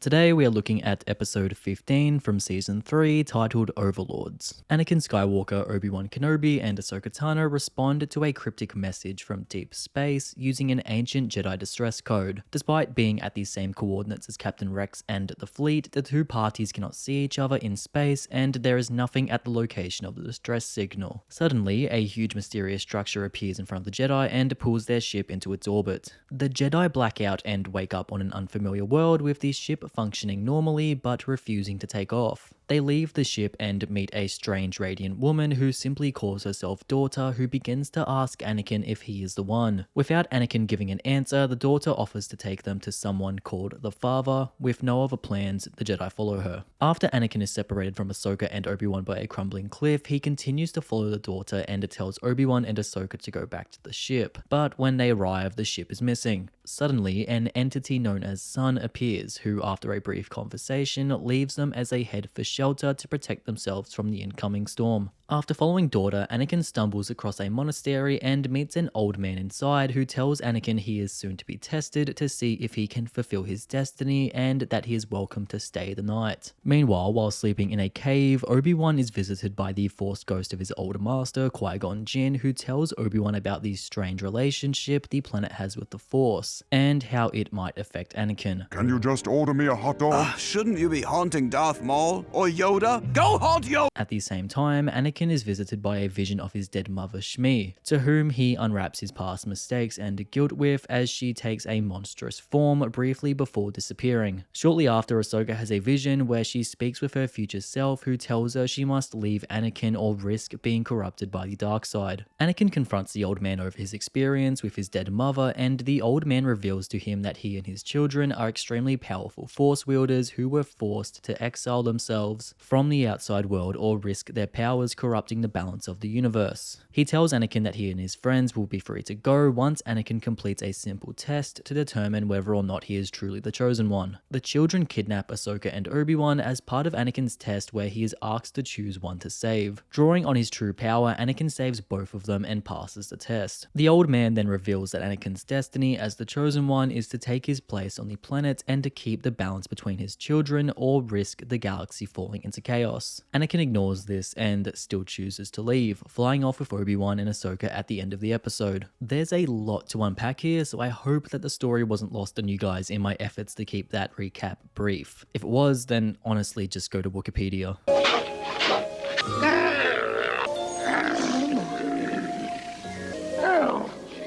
Overlords is easily one of the most conceptual and abstract episodes of Clone Wars we have ever seen. Considering that it's part of the Mortis arc, that makes a lot of sense. It's quite easy for a lot of this episode to be completely lost on viewers. I know I've been guilty of this in the past. It's only after repeat viewings and reading about the wider arc that I've come to properly understand what this episode is trying to say about Anakin, at least I think so. Overlords shows us three physical representations of the Force: the light, the dark, and the balance. I think it's pretty obvious who is who here. These beings are so powerful that they had to remove themselves from the regular universe to keep themselves from affecting the natural balance. The way I understand it is that these are beings that keep watch over the Force and prevent it from falling into chaos. All three are needed, otherwise everything falls apart. Perhaps the most important of these three is the old man, the one who brings balance to the Force, the exact role that Anakin is destined to fulfill. The reason that the Jedi are brought to the, and I say this for lack of a better word, planet, That's no moon. It's a space station. is to test whether or not Anakin is truly the chosen one. He proves this by showing that he is able to control both the son and daughter at the end of the episode. Anakin is meant to replace the old man, at least that is what the ancient being believes. Anakin refuses, of course, partly because he doesn't believe the old man and because he doesn't want to leave his life behind. Whether or not succeeding the old man is actually what the chosen one prophecy is talking about is up for debate. Did Anakin fail to fulfill his destiny by refusing the old man and therefore doom the galaxy? I'm inclined to think so, especially since it could be argued that if Anakin was removed from the galaxy, the Empire would never have been formed. But this is, of course, all up for debate. Moving away from the more conceptual elements of the episode, I love Qui-Gon's appearance here and his conversation with Obi-Wan. The two never really had a chance to discuss Anakin properly, and their growing concern over the future of the boy is foreshadowing that I can really get behind. And while Ahsoka's vision of her future self provides more fan service than valuable introspection, it is still a very cool moment for the character. The design of the planet here is also brilliant, with lots of color and its constantly shifting environment, and of course the Force beings intrigue the audience without the episode giving away too much about them just yet. Oh, and I cannot forget to talk about Anakin's moment with his mother here. It's honestly heartbreaking and summarizes one of the major focuses of this episode, the exploration of everything bad Anakin has done and the guilt he carries with him. I killed them. I killed them all. The use of a lot of familiar Star Wars musical motifs here are also greatly appreciated. Overlords is one hell of an episode. While the mystery behind the planet the Force beings and why they are so obsessed with Anakin being the chosen one remains mostly unsolved even at the end of the episode, it's all a compelling exploration of the events that have brought Anakin to where he is today. Yes, it's abstract and vague at times, but the whole thing is so intriguing and compelling that it keeps you hooked from beginning to end. And that was Overlords. Ranking it against every other episode of Clone Wars I've reviewed so far, it currently sits at number 1. Will it hold this place? Only time will tell. And here is the complete ranking so far. Today we are looking at episode 16 from season 3 titled Altar of Mortis. As Anakin Skywalker, Obi-Wan Kenobi, and Ahsoka Tano attempt to leave Mortis, the Sun kidnaps Ahsoka. Anakin and Obi-Wan chase after the Sun, but end up crashing their ship as a result. The Sun holds Ahsoka prisoner and infects her with the dark side, effectively possessing the youngling. Shortly after, the Sun confronts his father in an attempt to defy the control he holds over the Sun and almost kills him before escaping. Meanwhile, Anakin goes to confront the Sun and save Ahsoka, but instead he is forced to duel his possessed Padawan. At the same time, Obi-Wan begs the daughter to help him defeat the Sun and stop him from leaving the planet. The daughter reluctantly agrees. She leaves her father to heal and shows Obi-Wan the Altar of Mortis that holds a blade capable of controlling her brother that she allows Obi-Wan to take. Obi-Wan and the daughter rush to help Anakin fight the Sun and Ahsoka. The Jedi duel as the brother and sister face off, causing their father to wake up. The father arrives and stops the fighting for a moment, but is quickly overpowered by his son. Ahsoka steals the blade from Obi-Wan and gives it to the Sun, and now that Ahsoka has no use to him, the Sun kills her. Just as the Sun is about to deliver the killing blow to his father, the daughter jumps in front of the blade and sacrifices herself. The Sun flies off in anger, and as her last act, the daughter revives Ahsoka with what little energy she has left. The father tells the Jedi they must leave Mortis in order to ensure that the Sun cannot use their ship, and the Jedi reluctantly leave. Jesus, I feel like I don't usually have to explain this much of an episode, but I guess that's just what this arc is. Altar of Mortis is a much more straightforward episode compared to the previous entry. This is a battle between the light and the dark on multiple fronts, with the daughter fighting the Sun and Anakin fighting an Ahsoka possessed by the dark side, although the Sun's intentions still remain unclear. The fight between Anakin and Ahsoka is the highlight here, with every minor complaint and problem Ahsoka has ever had with Anakin being dragged to the surface by the dark side. Ahsoka is enhanced by the dark side, pulling off saber moves and acrobatic feats beyond her usual abilities. The dialogue between her and Anakin here is also heartbreaking. Sure, this isn't Ahsoka actually talking, but it's still painful to hear such hurtful things come from her mouth. Then Ahsoka is effectively killed by the Sun in a shocking moment that draws some powerful emotion out of Anakin, but it does lead to the beautiful moment we see at the end of the episode where the daughter's last act is to revive Ahsoka, with Anakin acting as the channel between the two. Then of course there is the conflict between the three Force beings. The Sun clearly fights for the dark side and doesn't understand the importance of balance within the Force. For reasons unknown to me, he wants to break free and spread his influence across the galaxy, which leads to a good old-fashioned family domestic. The rules around these three are a little fast and loose in this episode, with the daughter repeatedly saying that she can't interfere, yet she still leads Obi-Wan to the blade, fights her brother at the end of the episode, and sacrifices herself, even though she knows that this action will throw the Force wildly out of balance. It's still cool to watch, but the episode doesn't give a definitive explanation for what the consequences for all of this really are. I'm a little lost for words with this episode because compared to the first episode of Mortis, this one is very straightforward. There isn't a whole lot to dissect here. I mean, I like the weird little creature that this Sun talks to Ahsoka through, and I have to give Sam Witwer a special shout out for his work as the Sun in this arc. He hams it up and he is a lot of fun to listen to. Otherwise, this is a good episode that marks a straightforward middle point in an otherwise complex arc. Altar of Mortis continues to be a compelling exploration of the planet Mortis and the physical balance of the Force. The battle between the light and the dark shown through the Son and daughter and Anakin and Ahsoka is a lot of fun, even if the consequences of these battles aren't made explicitly clear by the end of the episode. While it is the weakest episode of the arc, it's still one of Clone Wars' most important episodes. And that was Altar of Mortis. Ranking it against every other episode of Clone Wars I've reviewed so far, it currently sits at number 9. Will it hold this place? Only time will tell. And here is the complete ranking so far.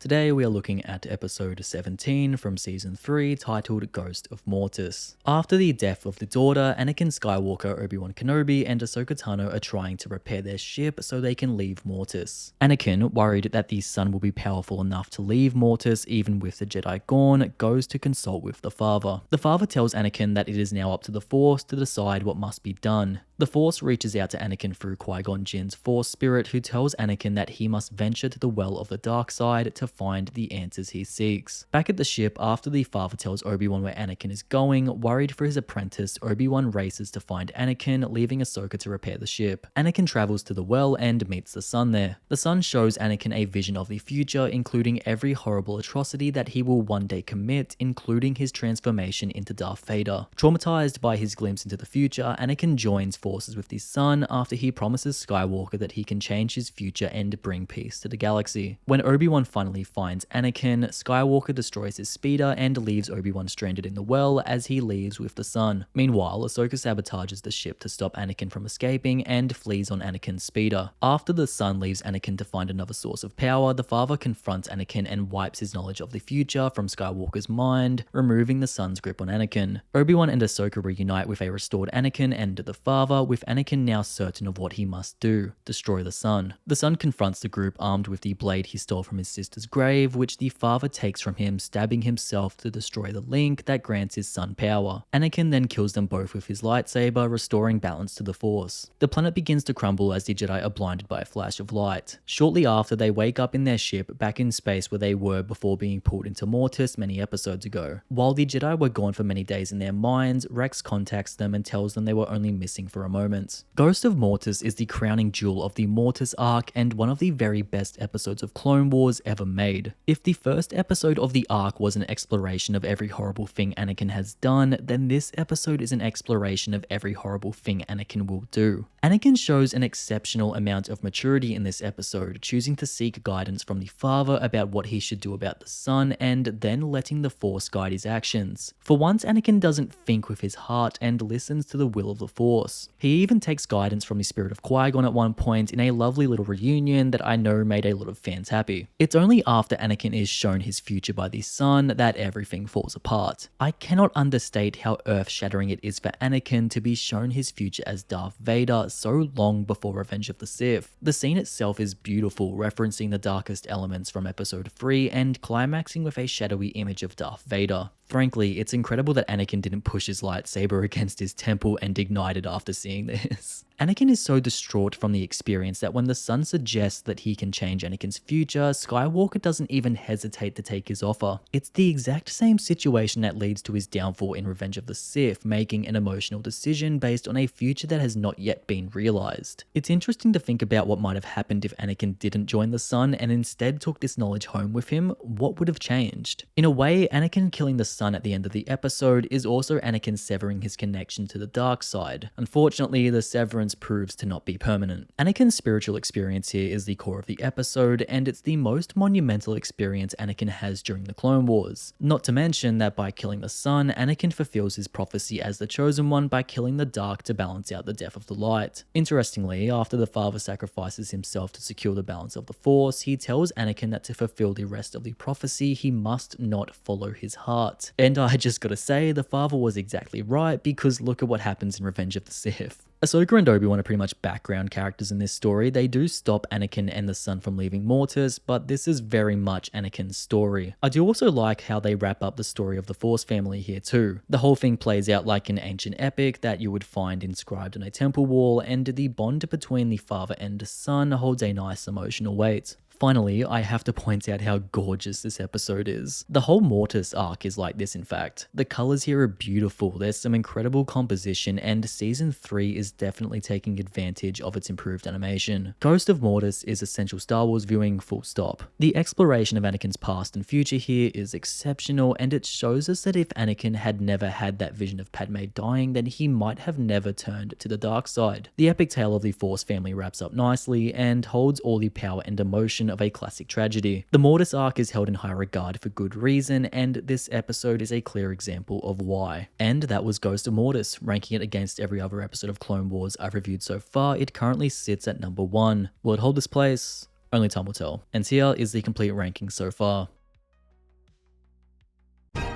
Today we are looking at episode 18 from season 3 titled The Citadel. Jedi Master Even Peel is captured by the Separatists and held captive in the infamous Citadel. Anakin Skywalker, Obi-Wan Kenobi, and Ahsoka Tano launch a mission to rescue him before he is forced to reveal critical information about the Nexus route. While Anakin initially forbids Ahsoka from taking part in the mission, Master Plo Koon gives her permission to join. The Jedi and their clones are frozen in carbonite to allow them to fly onto the prison planet undetected, while reprogrammed battle droids led by R2-D2 pilot the ship. They all wake up on the planet, with Anakin shocked to find Ahsoka there, but with her already present, there is nothing else he can do to stop her. The group begins their ascent up a cliff face to break into the prison, but after a clone falls and sets off a mine, their cover is blown. Now being chased by the Separatists and hounded by the prison security system, the group manages to free Master Peel and his captain, Tarkin. Peel and Tarkin hold half of the knowledge regarding the Nexus route each to ensure that if one of them is captured, the Separatists will never get all the information. At the end of the episode, the squad splits the Nexus route holders between two groups as they begin their mission to escape from the prison planet. The Citadel arc is one of my personal favorites from all of Clone Wars, which is saying a lot considering that it immediately follows the incredible Mortis arc. It's a very simple story. Essentially, it's a 3-episode long prison break, but the action and spectacle here is what carries the story. The Citadel itself presents a unique setting, set up as a prison specifically created for holding rogue Jedi that is now under Separatist control. While the episode doesn't do anything to show what specifically makes this prison built for Jedi, the design and traps shown here present a setting that is purpose-built to be a nightmare for anyone trying to escape. The mines on the cliff face make for a tense climb, and I love the oh shit moment where the clone triggers one and the whole situation goes from 0 to 100 real quick. The electrified hallway is also a lot of fun, but I especially like the magnet trap that not only steals the Jedi's lightsabers and the clones' blasters, but also catches Anakin's metal arm, pulling him to the ceiling. I like when the series reminds us that Anakin has a prosthetic arm because it's an easy thing to forget when you don't see it, and it can be a real problem for Anakin sometimes, as seen here where it glues him to an electrified ceiling. But to wind it back a little bit, the plan for the actual sneaking in part here presents a fun callback. The Jedi and clones freeze themselves in carbonite to hide from the lifeform scanners guarding the planet and ride in a Separatist ship piloted by reprogrammed battle droids led by R2. I love how R2 has an entourage in this episode and that he rubs it in C-3PO's face. It's a lot of fun. I also like how we realize that Ahsoka has joined the mission at the same time Anakin does. Anakin trying to prevent Ahsoka from going on the mission in the first place again plays with his attachment to the Padawan and fear of loss, which is why Plo Koon clearly lets Ahsoka go on the mission because most Jedi don't think about these things. As for Even Peel himself, he's your stock standard Jedi. Yes, the fact that he is a little dwarf man is charming, but otherwise he's what you expect. The real standout inclusion here is Tarkin, long before he was the guy on the Death Star. This is how you bring back legacy characters, through animation. At the very least, it's certainly better than the weird deepfake in Rogue One. We don't get to spend too much time with him in this episode, but his constant disagreements on strategies with Obi-Wan and Anakin shows that he has always been an arrogant prick, and it's a fun novelty to see him interact with Anakin long before he became Darth Vader. We also finally get to see Echo and Fives in action as ARC troopers here. Look at my boys, all grown up.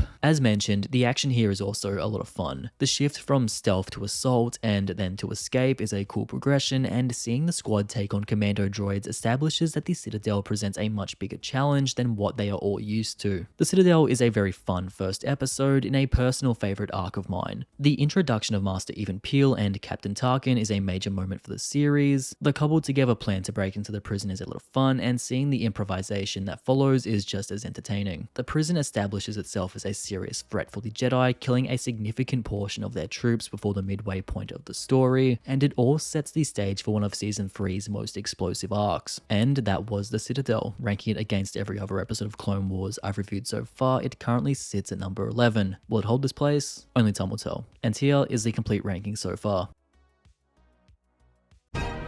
Today we are looking at episode 19 from season 3 titled Counterattack. After splitting up in an attempt to escape from the Citadel, Anakin Skywalker and Ahsoka Tano lead Captain Tarkin and the clones through a cave system and fuel line, while Obi-Wan Kenobi and Master Even Peel try to escape from the main building. Meanwhile, R2-D2 and his reprogrammed battle droids fly their shuttle onto the back landing pad to try and rendezvous with the Jedi, but are forced to give up the shuttle to avoid being found out. Obi-Wan's squad is captured, and after a brief exchange with Commander Sobek, the separatist leader running the prison, the group is freed after R2's battle droids intercept them while they are being moved. The group makes their way to the landing pad but are caught in a firefight before they can board the shuttle. Anakin's squad reunites with Obi-Wan as the group fights the prison's entire droid force at once in a head-on assault. ARC Trooper Echo attempts to stop the droids from destroying their shuttle but is tragically killed after he is caught in the destruction of the ship. The end of the episode sees the Jedi on their back foot retreating from the separatist while they wait for Jedi Master Plo Koon's fleet to arrive and save them. Counterattack does away with the stealth and subtlety of the previous episode in favor of all-out action, but we do still get some nice character moments here regardless. Anakin and Tarkin have some compelling scenes together. Tarkin has come to respect Anakin, yet he still projects strong criticisms towards the Jedi Council, saying that their codes prevent them from doing what is often necessary during wartime. Surprisingly, Anakin is not offended by this. In fact, he says he agrees with Tarkin. The episode doesn't make a huge deal out of this conversation, but scenes like this highlight one of Clone Wars' biggest narrative achievements. Making Anakin's turn to the dark side in episode 3 make more sense. Conversations like this show that Anakin has always had problems with the Jedi Council and that he has always held radical political ideas. When you see scenes like this, it makes sense that Anakin would support something like the Empire. Commander Sobek also has some cool scenes here. Yes, he's another stock standard separatist commander, but he has a unique design that we haven't seen before, and his sinister voice makes him stand out. I like seeing him conform into a good little bootlicker when he has to talk with Count Dooku, and how he immediately switches back to being a power-mad prison warden when it's just him and his droids. His brief interrogation with Obi-Wan and Peel that sees him randomly execute a clone without hesitation in an effort to try and get Peel to break also shows a depravity that we aren't used to seeing from other separatist leaders, and it gives him a much more threatening presence. R2 and his battle droids also continue to be a lot of fun here. I like how no other droids question the squad when they run around saying that they have orders to move the prisoners and take them onto the ship until the separatist droids are actually told that they are traitors. Otherwise, the action here is the main draw of the episode. Anakin's squad has some fun encounters in the caves and fuel line that end with huge explosions on both occasions. All of this of course culminates in the huge battle we see at the end of the episode. Sobek throws everything he has at the Jedi and clones once they are reunited, and it's an incredibly desperate situation. R2 loses battle droids, Anakin and Peel race around on a droid speeder, and blast of fire paints the entire battlefield. But all of that is nothing compared to Echo's death at the end of the fight. Echo's death means something to fans because we've followed him since the start of his journey, and to see him die for basically nothing here is heartbreaking. Seeing Fives cry out for him and be momentarily dazed after he sees Echo die also makes it all hurt that much more. Also, I can't get over this sequence where security doors start shutting in the passage that Obi-Wan and his troops are climbing through that sees a clone trooper get sliced in half. Sure, we don't see it, but in the case of Clone Wars, less is more, and it's a pretty depraved thing to have kids imagine. Counterattack sees the Separatists retaliate against the Republic for breaking into their prison with extreme force. Seeing the Jedi try their best to escape a desperate situation is thrilling, and the death of Echo raises the stakes that much more. Commander Sobek establishes himself as a fearsome Separatist commander, the action is explosive, and the episode makes the audience question whether or not everyone from the remaining squad will walk away from this one. And that was Counterattack. Ranking it against every other episode of Clone Wars I've reviewed so far, it currently sits at number 11. Will it hold this place? Only time will tell. And here is the complete ranking so far. Today we are looking at episode 20 from season 3 titled Citadel Rescue. After their ship is destroyed, the rescue mission at the Citadel led by Anakin Skywalker, Obi-Wan Kenobi, and Ahsoka Tano is forced to retreat to an evac point where they must hold out until Master Plo Koon comes to rescue the group. On the way to the evac point, they are attacked by commando droids, crab droids, and Anuba hounds. After they are forced to split up to escape the attacks, Ahsoka and Master Even Peel find themselves fighting crab droids, leaving Master Peel open to an an attack from an Anuba. After defeating the enemy, Ahsoka rushes to Peel to find that he is fatally wounded. Knowing that he is about to die, Peel entrusts his half of the Nexus route information to Ahsoka. After Ahsoka reunites with the rest of the group and they take a moment to send off Peel, they rush to the evac point. Upon their arrival, the group is attacked by Commander Sobek, who almost manages to kill Tarkin, but is stopped by Ahsoka, who kills the Separatist leader. Plo Koon finally arrives to save the group, and they all successfully escape from the planet and return to Coruscant. Upon their arrival, Tarkin says that he was instructed to only give his information to Palpatine, whereas Ahsoka was instructed to only give her information to the Jedi Council, leaving Yoda to discuss with the Chancellor about what they are to do. In the end, the group parts ways, with Anakin Skywalker and Captain Tarkin having developed a great respect for one another. Citadel Rescue presents a brilliant end to one of the most consistent Clone Wars arcs of all time that still remains a personal favourite of mine. This is an episode-long chase between the Jedi Rescue team and the Separatist prison guards that keeps the audience on their toes from start to finish. I love the inclusion of the Anubas here, who are essentially just the Star Wars equivalent of Mr. Burns' hounds. It's always nice to see the Republic fight something other than droids and see how they react to the challenge. It makes for some brutal action with Anakin impaling the beast and Obi-Wan straight up slicing one in half. But the peak of the brutality comes when Master Peel is mauled by one of the beasts, presenting one of the most savage and indecent Jedi deaths in the entire series. It's an effective moment that once again sees Ahsoka step up and take on a higher purpose when Peel is forced to give her his half of the Nexus route information. The cremation of Peel that follows is also a very moving scene that provides a nice break from the action that shows Jedi still value tradition and reverence even in the most desperate situations. Speaking of sacrifices, this episode makes me feel a little bad for battle droids. When R2's reprogrammed droids sacrifice themselves without hesitation to help the group escape. It's a nice scene that shows that droids are simply a product of their programming. Then there is the climactic sequence that sees the group hold out against the final assault led by Sobek as they wait for the arrival of Plo Koon. It provides another great action sequence with the group fighting off more droid speeders, which sees Ahsoka kill Sobek to prevent him from killing Tarkin and therefore destroying the Nexus route information he holds. I like that Sobek isn't afraid to get his hands dirty, and he at least has the foresight to know that destroying the Nexus information is better than letting the Republic get their hands on it. Additionally, Ahsoka's act of killing Sobek also proves that Tarkin isn't entirely correct about Jedi not being willing to go to the lengths required to win a war. It also shows us that Ahsoka has learned a thing or two from Anakin. The extraction at the end of the episode, followed by a brilliant space battle, is of course the little cherry on top that sees the end of the Citadel arc. The final scene on Coruscant also gives us some interesting little tidbits. I like how Ahsoka and Tarkin clash on who they should reveal the information to, and Tarkin's handshake with Anakin is a nice piece of foreshadowing. Citadel Rescue caps off the Citadel arc with its best episode that sees a major death shake up the mission and pushes the Jedi to prove Tarkin wrong when it comes to how far the Jedi are willing to push in order to accomplish their mission. The developing relationship between Tarkin and Anakin is a nice hint at what is to come. The brutal action delivers in spades, and all in all, the galaxy's messiest rescue mission makes for one of Clone Wars' most consistent arcs. And that was Citadel Rescue. Ranking it against every other episode of Clone Wars I've reviewed so far, it currently sits at number 11. Will it hold this place? Only time will tell. And here is the complete ranking so far. Today we're looking at episode 21 from season 3 titled Padawan Lost. After Ahsoka Tano is kidnapped by a Trandoshan hunter during a mission on Felucia with Anakin Skywalker and Plo Koon, she is taken to a Trandoshan moon where she is released on an island along with other prisoners for the Trandoshans to hunt for sport. Ahsoka quickly meets a group of fellow Jedi Padawans who have been trapped on the island for a long time. They are Khalifa, Omer, and Jinx. When Ahsoka first meets the group, they have lost all hope of ever getting off of the island, but Ahsoka inspires them to fight back. We see the group start to fight back against the hunters as they search for their base of operations, only to discover that the Trandoshans hunt out of a huge warship that circles the island. Meanwhile, Anakin is searching for Ahsoka on Felucia, but is forced to leave the planet when he and Plo Koon are called back to Coruscant. Ahsoka and the other Padawans continue to try and find a way off of the island, but soon find themselves being hunted once again. One of the Trandoshans gets the upper hand on Khalifa and injures her. Ahsoka Ahsoka steps in to save the Padawan and kills the Trandoshan in the process. But Khalifa is shot and killed by another hunter when the Padawans are trying to escape. It turns out that Ahsoka just killed the son of the Trandoshan leader, and now he is out for revenge. At the end of the episode, we see Ahsoka on her back foot as Anakin continues to search for his Padawan on Coruscant. Padawan Lost continues the excellent string of episodes that close out the end of Season 3 of Clone Wars with an episode that delivers some of the most brutal action we have seen from Clone Wars so far. But before we get into that, I have to say that this episode looks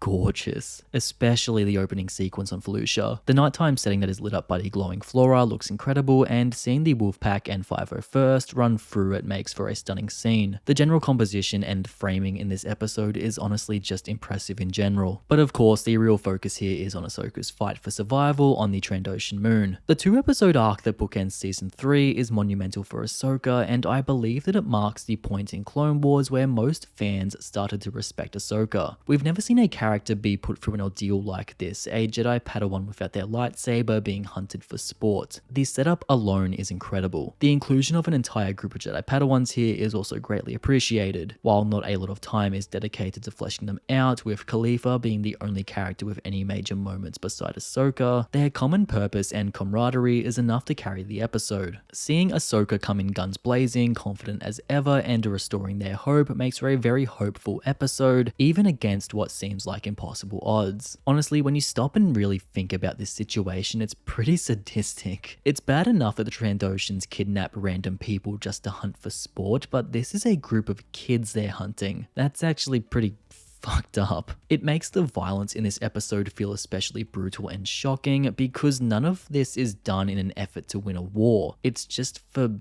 fun. It's essentially senseless violence. Khalifa's death hits especially hard when she cops a blaster bolt through the chest, and we even see a Trandoshan get impaled. Speaking of the Trandoshans, I appreciate that their culture is on full display here. It's rare that we get to see the more cultural side of species in Star Wars, and seeing the Trandoshans partake in gatherings and activities that remind me of something like Vikings or other ancient warriors is a lot of fun. I also like that they're not all idiots. They actually do pretty well to take on Padawans that are still able to use the Force, and I like that they can disable their weapons if they are stolen so that their prey can't use their blasters against them. Finally, I also want to point out the moment where Khalifa almost snaps one of the Trandoshan's necks with the Force until Ahsoka reminds her that it's not the Jedi way. Not only is it a cathartic moment for a Padawan who has been hunted by the creatures for years, but it shows that Ahsoka is a true Jedi who doesn't always follow the rebellious attitude that Anakin projects onto her, because Anakin would have snapped that bozo's neck without a second thought. Speaking of Anakin, I love how obsessed he is with trying to find Ahsoka, once again playing with his fear of loss. Padawan Lost is one of my favorite episodes from Clone Wars. Not only do I have fond memories of watching this episode and arc when it originally aired, but it's also just a damn good episode. It shows us how Ahsoka has continued to grow and develop as a Padawan, and challenges her when she is forced to outsmart the Trandoshans hunting her for sport. The group of Padawans are a lot of fun to follow, the Trandoshans display an interesting cultural side, and it all makes for a brutal episode that thrills from start to finish. And that was Padawan Lost. Ranking it against every other episode of Clone Wars I've reviewed so far, it currently sits at number 14. Will it hold this place? Only time will tell. And here is the complete ranking so far.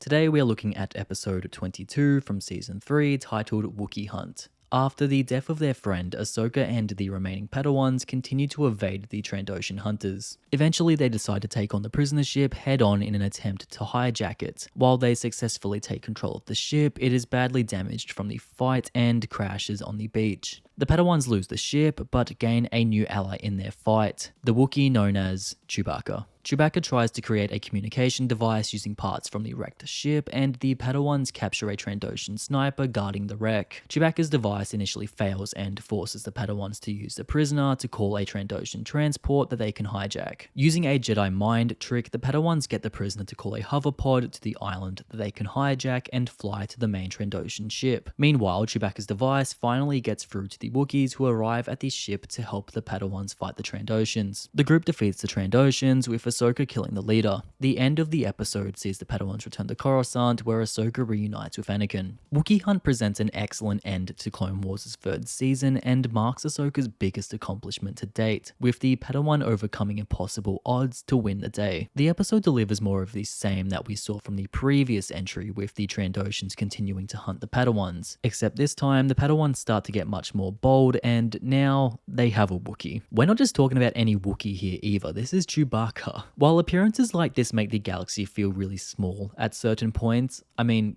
come on, you're really telling me that out of all the Wookiees on Kashyyyk, the Trandoshans just so happened to grab the one that would help kick Anakin's ass decades later. I still just can't help but love his inclusion here. Yes, his introduction is pretty nostalgia baity, even going as far to play music from the original trilogy, but the narrative uses him well. His brute force helps the Padawans overpower the Hunters, and his technical abilities help him build the communication device that calls in the other Wookiees later. Although I am a little disappointed that he didn't pull any arms out of sockets here. I honestly wouldn't put it past Clone Wars. While there isn't any limb dismemberment, the action here is pretty impressive, with two major sequences sticking out: the assault on the prisoner transport and the final attack on the flagship. It's super fun seeing the Padawans take down both with nothing except their wits and the Force, and seeing Chewbacca absolutely demolish any lizard that gets in his way is a joy. I also especially like Ahsoka's final showdown with the leader in his trophy room and how she flings him off of the balcony to finish him off. But perhaps the highlight of the episode for me personally is the reunion at the end. I'm a little disappointed that we only got to see the other Padawans reunite with their masters in the background without a single piece of dialogue, but that disappointment is completely overshadowed by Ahsoka and Anakin's reunion. It's a beautiful moment that shows us how far Ahsoka has come, almost comforting her master by telling him that it wasn't his fault that she was captured, and that it was his teachings that saved her.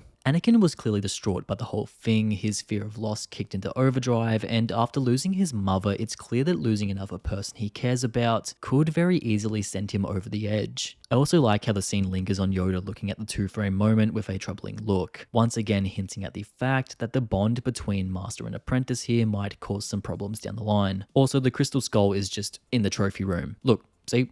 There it is. Wookiee Hunt closes out Clone Wars' third season with an incredible story that shows Ahsoka beating impossible odds when she defeats an entire ship of Trandoshan hunters. Chewbacca's appearance here is a nice bit of fan service that actually serves the story in a meaningful way, and seeing him in action is a joy to watch. This episode marks a major milestone for Ahsoka, and it's safe to say people stopped giving her such a hard time from this point onwards. And that was Wookiee Hunt. Ranking it against every other episode of Clone Wars I've reviewed so far, it currently sits at number 15. Will it hold this place? Only time will tell. And here is the complete ranking so far, with Season 3 now complete. Wow, that was a lot. If you've made it to the end of the video, then thank you, it means the world to me. That's the end of Season 3, but stay tuned because we're going to be diving into Season 4 very soon. So make sure you're subscribed to the channel so you don't miss it. Thank you all for watching, and as always, I'll see you all in the next video.